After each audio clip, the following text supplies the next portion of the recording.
ની આસપાસ, અને ઉનાળામાં તો સંખ્યા વધીને ક્યારેક ક્યારેક તો 100 સુધી કોલ ફાયરમાં આવતા હોય છે. તો લોકોએ આજે તમે વાત કરી ઇલેક્ટ્રિક અને ઘરની અંદર જે ફર્નિચર, એ ઉપરાંત શું ધ્યાનમાં રાખવું જોઈએ? ખાસ કરીને રેસ્ક્યુ પોતે, માનો કે ઘરમાં આગ લાગી તો કઈ રીતે એને બચાવવા માટેની કામગીરી કરવી જોઈએ પોતે જાતે?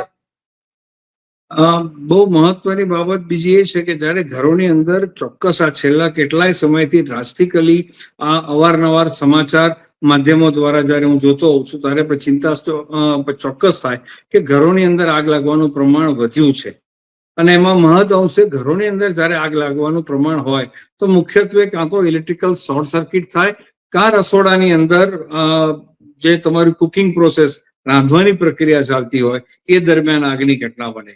ત્રીજું મહત્વનું કારણ ઘરોની અંદર છે કે જ્યારે તમે ભગવાનના મંદિરમાં દીવો અગરબત્તી કરતા હો ને દીવાનો વાટ ક્યાંક આડી પડી જાય, કે ઉંદર આડું પાડી દે, કે કદાચ કોઈક કારણસર એ દીવો આડો પડી જાય ને આજુબાજુ કાપડ પાથર્યું હોય અને એ સળગાવે.